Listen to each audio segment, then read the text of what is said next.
அன்பிற்கினியவர்களே, இன்றைக்கு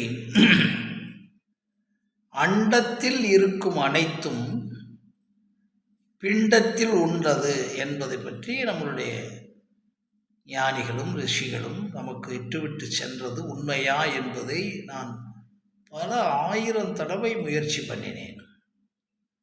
முதலில் அண்டம் என்பது என்ன என்று தெரியணுமே, அதுக்கு பிறகுதானே பிண்டம் என்பதை புரியணும். இப்போ எல்லாருமே நீங்கள் சொன்னால் நம்ம ஊருக்காரங்க பூரா சொல்லிடுவாங்க, சார் அது அண்டத்தில் இருக்காராம் பிண்டத்தில் இருக்காங்கன்னா நம்ம ஊர் சொல்லியிருக்காங்க. இன்றைக்கு அதை தீபக் சோப்ரா மிகப்பெரிய ஆராய்ச்சி, ப்ரூஸ் லிப்டன் போன்றவங்க மிகப்பெரிய ஆராய்ச்சி. ஒரு செய்தி சொல்கிறேன், நீங்கள் யூடியூப்பில் பியாண்ட் த நோன் அப்படின்ட்டு இருக்கு. ஒரு சின்ன விஷயம் தான், பியாண்ட் தி நோன் யூனிவர்ஸ் அப்படின்னு போடுங்க. அந்த பியாண்ட் தி நோன் அப்படின்றதுல பார்த்தீங்கன்னா பல ஆயிரக்கணக்கான யூடியூப்ஸ் இருக்குது. அந்த யூடியூப்ஸில் நான் சொல்கிறது ஒன்று, அதுக்குள்ளே போனீங்கன்னா அதுக்குடைய தொடர்புள்ள அத்தனாதும் வரும். அஸ்லீப்னு ஒன்று வரும், வந்துக்கிட்டே இருக்கும், நான் சொல்லவே வேணாம். அவங்க ஆராய்ச்சி பண்ணியிருக்கிறத பார்த்தீங்கன்னா கம்ப்ளீட்டாக இந்த கான்சியஸ்னஸ்ன்றதை இன்ன வரைக்கும் நம்ம சொல்லிக்கிட்டே இருக்கோம். உணர்வு உணர்வு உணர்வு.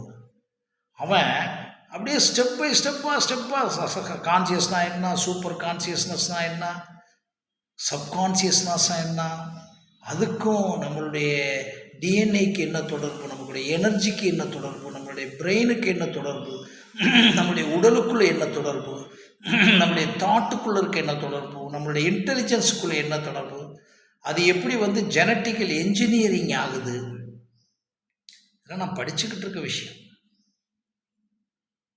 அப்படியெல்லாம் பார்க்கும்போது கூட செய்தியாக சொல்கிறேன், நம்ம ஊரில் இன்னும் என்னடான்னு பார்க்குறேன், அப்படியே யூடியூப் பார்க்குறேன், நீ தமிழனா, நீ திராவிடனா, நீ எப்படி தமிழன் என்று சொல்ல போச்சு, நீ எப்படி திராவிடன் எப்படி தமிழனுக்குள்ளே வர முடியும், அந்த நாடு நீங்கள் கேரளாவை பாருங்கள், அவன் உங்களை விடுவானா சார்? கொடுமையாக இருக்குது சார், கொடுமை சார்.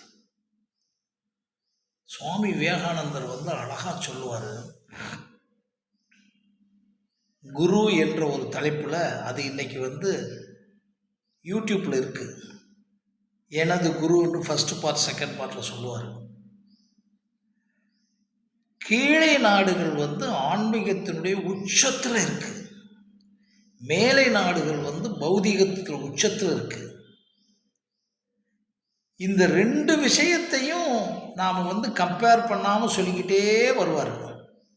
அவர்கள் நம்மள்கிட்ட படிச்சுக்கணும்னு சொல்கிறாரு, நாம் அவங்கள்ட்ட படிச்சுக்கலாம்னு சொல்கிறாரு. எப்படி படிச்சுக்கலாம்னா, அந்த சயின்ஸை நீ எப்படி உங்களுக்குள்ளே இருக்கக்கூடிய, உதாரணமாக அண்டத்தில் இருப்பது பிண்டத்திற்குள் இருக்கிறது என்பதை எப்படி அண்டர்ஸ்டாண்ட் பண்ணுறதுன்றது தீபக் சோப்ரா தான். தீபக் சோப்ரா மட்டும் செய்தியாக சொல்கிறேன். ப்ரூஸ் லிப்டன் எபிஜெனட்டிக்ஸுடைய பெரிய தலைமகனாக இருக்கார். பயாலஜி பிலீஃப்னு சொல்லி அவருடைய விஷயங்கள் நிறையா வந்திருக்கு. ப்ரூஸ் லிப்டன் அவர் ஒரு பயாலஜிஸ்ட்டு. அடுத்த மாதிரி டிஸ்பென்ஸா நிறையா பண்ணுறாங்க, நமக்கு தெரிஞ்ச விஷயம். அப்படி அணுவணுவாக சொல்கிறாங்க. இப்போ இதை நியூரோ சயின்ஸில் நம்ம ஊருக்காரங்க கொஞ்சம் பண்ணிக்கிட்டு இருக்காங்க, அதையும் பார்த்தேன். பட் அவன் எப்படின்னா micro micro micro micro microwave சென்சிட்டிவிட்டிக்கு போயிட்டான். அவன் என்ன சொல்கிறான், எப்போ உன்னுடைய இந்த உடம்பு இருக்கே, இந்த மனசு இருக்கே, இந்த அறிவு இருக்கே, இந்த ஆற்றல் இருக்கே, அதாவது டிஎன்ஏ இருக்கே, நீ எப்படி பயன்படுத்திக்கலாம், நாங்கள் எப்படி பயன்படுத்திக்கிட்டு இருக்கோம், நிலவுக்கு போயிட்டு எப்படி நாங்கள் இறங்குறோம், மார்ஸுக்கு போயிட்டு நாங்கள் எப்படி இங்கே வர்றோம், நாங்கள் எப்படியெல்லாம் செய்கிறோம் பாரு. எங்களுடைய உலகியல் தான், அதாவது பணம் சம்பாதிப்பது, கோடிக்கணக்காக பணம் சம்பாதிப்பது, அணுவை தயாரிப்பது தனி வச்சுங்க. ஆனால் உன்னுடைய அறிவை நீ கொஞ்சம் கூட என்லார்ஜ் பண்ணலையே அப்படின்னு நான் பார்க்கும்போது அவன் கண்டுபிடிச்ச விஷயத்தை வச்சு தான் நான் பார்க்குறேன். இப்போ நம்ம கான்செப்டில் எப்படி கண்டுபிடிச்சிக்கலாம்?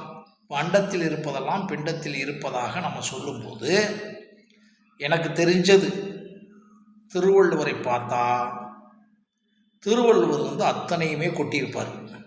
1330 குறட்பாக்கள் விடுங்க, இந்த அருள்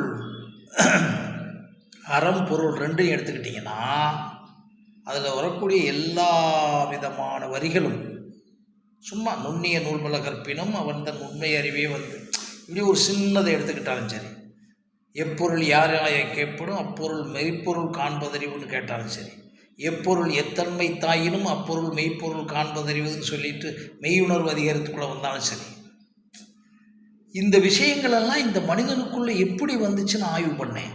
இந்த அண்டத்தில் இருக்குது பிண்டத்தில் எப்படி இந்த மனிதன் படிக்கிறதுக்குரிய எந்த யூனிவர்சிட்டியிலையும் படித்ததுக்கு எதுவும் இல்லை. அவர் மட்டும் இல்லை, இப்போ இருக்க ஷேக்ஸ்பியர் எடுத்துங்க, அவர் மட்டும் இல்லை, இன்றைக்கி ரமணர் எடுத்துங்க, அவர் மட்டும் இல்லை, சுவாமி விவேகானந்தர் காலேஜில் படிச்சிருக்கலாம். ஆனால் அவர் பேசின ஆன்மீகம்லாம் எந்த இதில் படித்தார்? அவரே சொன்ன விஷயந்தான். நான் பேசுகிறதுக்கு போகிறதுக்கு முன்னால் எனக்கு என்ன பேச போகிறோம்னே தெரியாது, மேடையில் ஏறணுன்னே பேசிடும்னு சொல்லுவார். அது மாதிரி தான் அவருடைய அனுபவம் உங்களுக்கு தெரியும். துப்பாக்கின்றதை அவருக்கு அது வரைக்கும் கற்கவே இல்லை, ஆனால் ஒரு பொருட்காட்சியில் துப்பாக்கி வாங்கணுன்னே சொல்கிறாரு. அதே மாதிரி ஒரு பாடத்தை படிக்கிறார் ஒரு தங்கி இருக்கும்போது. அது உங்களுக்கு தெரிஞ்ச செய்திதான். இதை எப்படி நான் எடுத்துக்கினா என்னுடைய ஆய்வுக்கு எடுத்துக்கிட்டு பார்த்தா இது எப்படி இவங்களுக்குள்ளேருந்து வந்தது, எப்படி வரும், இது என்ன ஆச்சரியமாக இருக்கே. படிக்கிறோம், அதுக்கு பிறகு தான் எனக்கு தெரிஞ்சது ஒருத்தன் படிக்கலாம், அவன் உலகத்தினுடைய பண்டிதமும் ஆகலாம். நான் சொல்கிறது வேதாந்தத்திலே இருக்குது, நல்லா தெரிஞ்சுக்கோங்க. பிரம்மானந்த யுக்தின்னு ஒரு புக்கில் இருக்குது, நான் பார்த்தேன். இது விவேகளுக்கு இல்லை, அவிவிவேகளுக்கு இல்லை, விவேகளுக்குத்தான் என்று அந்த வார்த்தையில் நீங்கள் மோசம் போகாதீங்க. விவேகின்றவன் பவர்ஃபுல் ஜெனட்டிக்கல் இன்டெலிஜென்ஸ், அவிவேகன்றவன் அது புரியாதவன் வச்சுங்க. அதே மாதிரியே சொல்லியிருக்கு. சுவாமி விவேகானந்தர் பல இடங்களும் சொல்லியிருக்காரு. ஒரு மிகப்பெரியவன் சொற்பொழிவாளனான், அப்படியே மயக்குவான் நம்மள. ஆனால் அவன் ஞானம் அடைந்தவன் இல்லை என்று சொல்லுவார். நீங்கள் புரிஞ்சுக்கணும். அப்போ ஞானம் அடைதல் என்பது இவங்க சொல்கிற இந்த இமயமலையில் உட்கார்ற விஷயம் இல்லை. இந்த பிரபஞ்சத்தை முழுவதும் 3 காலங்களையும் உணரக்கூடிய ஒரு நிலை. அந்த அந்த நிலை அந்த அந்த நிலையை உணரக்கூடிய ஒன்று உன் பிரெயினுக்குள்ள இருக்கு. இப்போ நீங்கள் சயின்டிஃபிக்காக அப்படி தான் ஆத்மாவுக்குள்ளே இருக்குன்னு வச்சுக்கோங்க, உடலுக்குள்ளே இருக்குன்னு வச்சுக்கோங்க, பிரெயினுக்குள்ளே இருக்குன்னு வச்சுக்கோங்க. இந்த உடலுக்குள்ளே ஒரு இடத்துல இருக்குது, அதை நீங்கள் ஆத்மான்னு வச்சுக்கோங்க, சூப்பர் கான்சியஸ்னு வச்சுக்கோங்க, எது வேணாலும் வச்சுக்கோங்க சார். ரமணர் ஆத்மாவை பற்றி படித்த பிறகு அவர் பேசினார். ஒன்று புரியுதா? அப்போ தான் நான் என்னுடைய ஆய்வில் வந்துச்சு, இந்த உலகத்தில் இருக்க எல்லாருமே அண்டத்தில் இருக்கக்கூடிய எல்லாத்தையுமே பிண்டத்தில் உணரலாம். அதனால தான் இப்போ ஃபாரினர்ஸ் போட்டிருக்க யூடியூப்லாம் நான் பார்த்துட்டு நான் ஒரு லேர்னர், ஒரு ஸ்டூடெண்ட், அப்படியே அச்சு வேற ஆணி வேற பாட்டாங்க. நீங்கள் உங்களுக்கு தெரியுமோ தெரியாதோ எனக்கு தெரியாது, நிறையா பேர் பார்த்துருப்பீங்க. நீங்கள் வேணும்ல ஸ்ட்ரக்சர் ஆஃப் செல்லுன்னு மட்டும் போடுங்க, ஹியூமன் ஆர்கன் சிஸ்டம் போட்டிங்கன்னா ஈஸியாக பாடி பூரா காமிச்சிருவான். ஹவு டைஜஸ்டிவ் சிஸ்டம் ஒர்க்ஸ்னு போட்டிங்கன்னா இன்னும் கிளியராக இருக்கும். ஹவு ஐ ஒர்க்ஸ்னு போட்டிங்கன்னா இன்னும் சிறிதாக இருக்கும். ஐக்குள்ளே எப்படி அந்த லைட்டு போகுது, அது எப்படி அரீனாவுக்குள்ளே போகுது, அது எப்படி ஒவ்வொரு பார்ட்டாக போய் எப்படி உங்களுக்கு ஆக்சிபிட்டல் லோபில் அடையுதுன்றத அனிமேட்டட் வீடியோஸில் வச்சுருக்கான். அதுக்கு தான் நான் இதெல்லாம் சொல்கிறேன். என்ன செஞ்சாலும் செஞ்சுக்கோங்க, ஃப்ரீ அனிமேட்டட் வீடியோஸில் இது பூரா இருக்குது. அப்போ என்ன எனக்கு ஐடியா வருதுன்னா, இந்த உடம்புல இருக்கக்கூடிய ஒவ்வொரு பார்ட்டும் நாம் இயங்குறத கூட ஒரு நாள் கூட தெரியாமல் மருத்துவத்தில் போய் மாட்டிக்கிறோம். உடம்புக்குள்ளே ஏதாச்சும் ட்ரபிள் வந்தோடனே வலிக்குதுன்னு சொல்கிறோம், அதுக்கு டாக்டர் மருந்து கொடுப்பார்னு பழகிருக்கோம். ஆனால் என்ன சொல்கிறாங்க நம்மளுடையது, அண்டத்தில் இருக்கும் அனைத்தையும் பிண்டத்தில் இருக்கிறது. அது வள்ளலார் கடைசியில் சொன்னதை ஒரு செய்தியாக சேர்த்துக்கணும். வாடிய பயிரை கண்ட போதெல்லாம் வாடினேன். அப்புறம் ஒருத்தர் சிபி சக்கரவர்த்தி கொடுத்தது, அப்புறம் ஒருத்தர் தேரை அதுக்கு நிப்பாட்டிட்டு போனது அந்த கொடிக்காக வச்சுங்க. இன்றைக்கி அது வந்துருச்சு இல்லைங்களா, ப்ளூ கிராஸ் சொசைட்டின்னு. ரெட் கிராஸ் மாதிரி ப்ளூ கிராஸ் வந்துருச்சு இல்லையா. பறவைகள் மிருகங்களை மட்டும் இல்லை, ஒரு மரங்களை கூட ஒன்றும் செய்யக்கூடாதுன்னு வந்துருச்சு இல்லைங்களா. அதுக்குன்னு தனி டிபார்ட்மெண்ட்டே வந்துருச்சு இல்லையா. இப்போ இதிலிருந்து நான் என்ன சொல்ல வருகிறேன் என்றால், இதெல்லாம் சின்ன சின்ன இன்ட்ரோடக்ஷன், கொஞ்சம் எக்ஸ்ப்ளனேஷனாக இருக்கும். பட் ஒன்று தெரிஞ்சுக்கங்க, பிறந்த ஒவ்வொரு மனிதனும், அதான் சொல்ல வரேன், எங்களுடைய செல்ஃபாலஜி என்று ஒன்று டிசைன் பண்ணி, ஒவ்வொரு மனிதனும் அவனுடைய இறக்குவதற்குள், இன்னும் சொல்லப்போனால் 25 வயதிற்குள்ளே இந்த உலகத்தினுடைய ரகசியங்களை 100% கண்டுபிடிக்க முடியலைனாலும் இந்த பிரபஞ்சத்தினுடைய ஒவ்வொரு அணுவான விஷயத்தையும் அவன் உடம்புக்குள்ளிருந்து கண்டுபிடிக்க முடியும். ஏனென்றால் இந்த உடம்புக்குள் இருக்கக்கூடிய அத்தனை அறிவுகளும் செயல்களும் இயக்கங்களும் சிந்தனைகளும் இந்த ஒவ்வொரு, இப்போ உதாரணமாக ஒரு விதைக்குள்ள ஒரு ஆப்பிள் உருவாகுதுன்னா அதை பற்றிய அறிவு உள்ள இருக்குது. ஒரு சின்ன மிருகத்துக்குள்ளே என்ன நடக்குதுன்னா இருக்குது. இப்படி ஒவ்வொன்றுக்குள்ளேயும் வச்சுக்கலேன், ஒரு காற்று, பஞ்சபூதம், எல்லா அறிவுகளும் எல்லா இயக்கங்களையும் கண்டுபிடிக்கக்கூடிய ஒன்று. அது நீங்கள் பேர் வச்சுக்கோங்க சார், கடவுள்னு வச்சுங்க, ஒன்று இருக்குது. அதைத்தான் இவங்க திருப்பி திருப்பி திருப்பி நூற்றுக்கணக்கான வேதாந்த இதெல்லாம் சொல்லி பிரம்மசூத்திரம் பேசி எல்லாம் பேசி சொல்கிறாங்க. ஆத்மபூதி அனுபூதி எல்லாம் பேசுகிறோம். நம்ம ஒன்றே வச்சுங்க சார், உங்கள் கண்ணுக்குள்ளே பார்க்குறீங்க. சுவாமி விவேகானந்தர் பதஞ்சலியில் முத சொன்னது, கண்ணால் பார்க்கிறீர்கள் ஆனால் கண் பார்ப்பதில்லை என்பதை எப்போது உணர்கிறோம்? கண்ணில் இருக்கக்கூடிய பார்க்கக்கூடிய புலன்கள் இருக்கக்கூடிய நரம்பு அட்டாச்சு பிரெயினில் இருக்குல்ல, அப்போ பார்க்குறதுக்குன்னு ஒன்று இருக்குல்ல, இது மாதிரி ஒன்றுன்னு வச்சுக்கோங்க. அது எதுக்கு எடுத்தாலும் ஒன்று வச்சுக்கோங்க. அதைத்தான் கேன உபனிஷத்ஸில் என்ன சொல்லணும்னா, எதால் கண் பார்க்கிறதோ எதால் காது கேட்குறதோ அப்படியே வரிசையாக வரும். இப்படி வரும். பதஞ்சலி யோக சூத்திரத்தில் ஒன்று வரும், எண்ணமெல்லாம் நீங்கள் போய் யோகமாகி எல்லாம் அழிந்த பிறகு உன்னுடைய உண்மையான புருஷனாகிய ஆத்மா அவனிடத்தில் இருப்பான். அதுக்கு முதல்ல சித்த விருத்தி நிரோத காண்டு வரும். என்னை சொல்கிறீங்கன்னே நீங்கள் நிறையா பேர் தவறாக எடுத்துக்கிறாதீங்க. என்னுடைய ஆய்வை தான் சொல்லிக்கிட்டு இருக்கேன். ஏன்னா நீங்கள் ஒரு கணக்கெல்லாம் வச்சிடக்கூடாது. அதில் என்ன வந்துச்சுன்னா, நான் டெக்ளேர் பண்ணுறேன், இன்றைக்கி உலகத்தில் இருக்க ஒவ்வொரு மனிதனும் 15 ஆண்டுகள் 20 ஆண்டுகள் 10 ஆண்டுகள் சாகிறது வரைக்கும் சாப்பிட்றீங்க, சாகிறது வரைக்கும் நடக்கிறீங்க, சாகிறது வரைக்கும் காசை கலைகிறீங்க, சாகிறது வரைக்கும் கோபம் வருது, சாகிறது வரைக்கும் ஆணவம் வருது, சாகிறது வரைக்கும் பேராசை வருகிறது, பொறாமை வருகிறது, மாயை வருது, பொய்மை வருது. இது இப்போ சாமிக்கு அலைகிறீங்கள எல்லாரும் போய், அது என்ன பெரிய சயின்ஸா? குறையில்லைங்க, நான் நாத்திகம் பேசுகிற புரிஞ்சுக்குங்க. அலைகிறோம்ல விடிய விடிய, எதுக்கு அலைஞ்சிங்கன்னு கேட்டு பாருங்கள். நைட்டு என்னடான்னு பார்த்தா என்னமும் இருக்காது, ஆனால் என்னமோ இருக்குன்னுக்குறீங்க. நீங்கள் சாகிறது வரைக்கும் அலைகிறீங்கல்ல, உங்களுக்குள்ளே இருக்க உங்களுடைய ஒட்டுமொத்த பிண்டமாகி இந்த உடம்பிற்குள் தான் சொல்கிறேன், அதுக்குள்ள உலகத்தினுடைய ஒவ்வொரு ரகசியத்தையும் புரிய முடியும். அந்த ரகசியத்துக்குரிய காஸ் அண்ட் எஃபெக்ட், ஏன் மழை வருகிறது, ஏன் பாருங்க, இந்த பூமி இருக்குல்ல, ரொம்ப சிம்பிள். இந்த பூமியில் 700 கோடி பேர் கழிவேற்றம் பண்ணுறாங்க.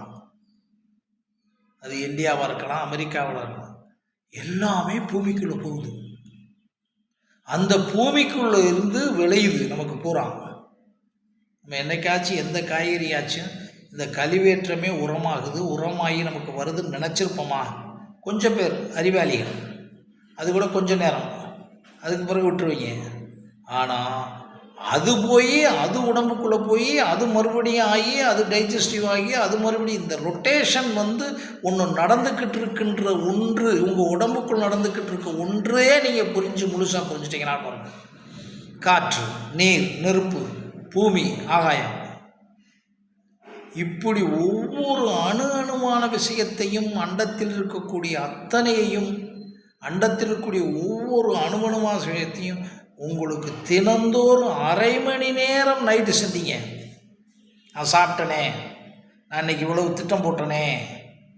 நீங்கள் கணக்கு பார்த்துக்கிட்டு இருக்கீங்க சார். உங்களுடைய கணக்கு பார்த்து அது பண்ணி கம்ப்யூட்டரில் போட்டு தூங்க போகிறீங்க. அதை அப்படியே கட் பண்ணிட்டீங்க. பாத்ரூமுக்கு போகிறதுக்கு டைம் வச்சுருக்கீங்கல்ல, அதே மாதிரி திங்க் பண்ணிங்கன்னா இந்த உலகத்திற்கு அத்தனை ரகசியங்களுக்கும் வரும். இன்னொரு ரகசியம் வரும். இந்த உலகத்தில் யாரும் எவனும் எப்பவும் சமமே ஆக முடியாது. ஆணு சமமாக முடியாது, பொய் சமமான உணர்வுகளை சிந்திக்கலாம். புரியுதுங்களா? கொஞ்சம் உணர்வுகள், ஆனால் சமம் ஆக்கிடுவேன், சமத்துவம் ஆக்கிடுவேன். அதெல்லாம் வந்து உலகத்தினுடைய கடைசி பொய். அதே மாதிரி இன்றைக்கி நீங்கள் வந்து ஒரு காலத்தில் ட்ரைனேஜ் எப்படி கழுவிக்கிட்டு இருந்தாங்க, இன்றைக்கி வந்து கார் கொண்டு வந்து பெரிய பெரிய வேனை கொண்டு வந்து பெரிய பெரிய மெஷினரிஸை கொண்டாந்து ட்ரைனேஜ் கழுவுறாங்க. இன்னும் கொஞ்ச நாள் கழித்து பார்த்தீங்கன்னா, ஆனால் அந்த கழுவுறவே அழிஞ்சிட முடியாது, ஒட்டுமொத்தமாக அழிஞ்சிட்டான் சார். இன்னொரு விஷயமும் சொல்கிறேன், நான் தெரிஞ்சதை சொல்கிறேன். இந்த உலகத்தில் குழந்தைகள் பிறக்கிறதுல பிறந்த குழந்தை ஃபுல்லாகவே விஞ்ஞானி ஆச்சான்னு பாருங்கள். அப்போ எப்படி ஒவ்வொன்றும் நடந்துக்கிட்டு, இப்படி ஒவ்வொன்றுமே அதனுடைய பரிணாம வளர்ச்சியை பூரா உணர்றோம்ல. அந்த உணர்றதுக்கு ஒரு சிந்தனை வருதுல்ல, அந்த சிந்தனைத்துடைய மூலமாக இருக்கக்கூடிய ஒன்று இருக்குல்ல உள்ள, அதை வச்சு நீங்கள் விட்னஸ் பண்ணலாம். சாட்சியாக பார்த்தாலும் குழம்பிக்கிட்டு இருக்காங்க.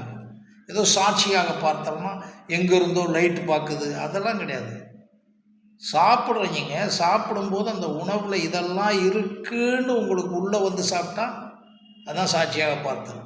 இதெல்லாம் இந்த உடம்புக்குள்ள இதெல்லாம் சேரும் சேராதுன்னு நினச்சிருங்க, சாட்சியாக பார்த்தேன். அது என்ன பெரிய ரகசியம்? இது ஜென் ஃபிலாசபியே தான். காஃபி குடிக்கும்போது கூட அதில் அந்த சாட்சியாக பார்த்தலோடு அந்த இருப்பில் இருத்தல் தான் பீயிங் ப்ரெசன்ட்.